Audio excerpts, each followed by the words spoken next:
college kids have too much privacy. A few years ago, an acquaintance received a stunning phone call from her daughter's former college roommate. The conversation went something like this. "I thought you should know your daughter never graduated from college."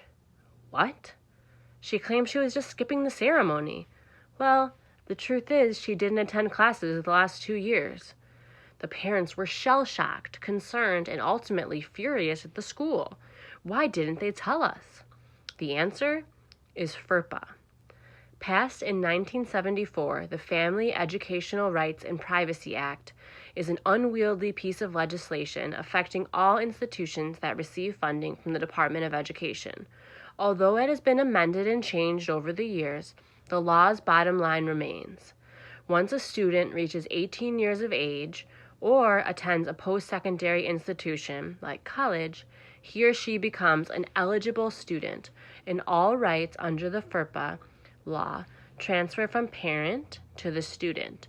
This essentially means that you have no right as a parent to know how your children are doing in school.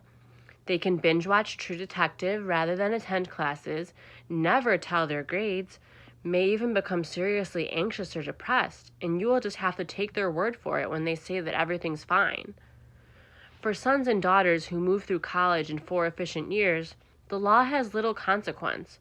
Unfortunately, even kids who never played hooky, told a lie, or got less than a B in high school can become socially and academically lost in the distraction-filled, unfamiliar setting of college. A recent report by a nonprofit, Complete College America, found that only 50 of more than 580 public universities graduated a majority in 4 years. And according to the National Student Clearinghouse, roughly 45% of students who enter college each year, 2 million people, will not even graduate at all. The Department of Education's original intentions were admirable: to protect students' privacy, ensuring that no outside parties could gain access to their educational information. Even though privacy is still a precious, albeit threatened asset, the question is, why should parents who are perhaps financially supporting their children's continued studies be tossed into the same category as perfect strangers? With FERPA's birth, things got very liberal and pro-student, says Robert Gotti, Dean of Student Affairs at Otterbein University in Ohio. And now you may say that there's a lot of folks who would like to see the pendulum swing back the other way. Indeed, after all, school officials cannot even conduct a meeting with parents about their child's mental health or academic performance unless the student signs a form. The breadth of FERPA is so large that it covers everything from preventing faculty from leaving students' papers in boxes outside their office to influencing how we respond to media inquiries, says Gordon Stables, Assistant Dean of Student Affairs at the Annenberg School in USC. Though it's possible for parents to obtain a waiver, it's a laborious process. Either the student must give specific written permission or the parents must submit a slew of documentation, including recent tax forms, to prove that they still claim the child as a dependent. Amendments to FERPA over the last few years have also allowed schools to alert parents if a student is violating campus policies, but that's limited to drug and alcohol use, and more recently, sexual offenses. It's therefore up to concerned friends and roommates, who probably don't want to mingle and might not even know there's a problem, to reach out to parents.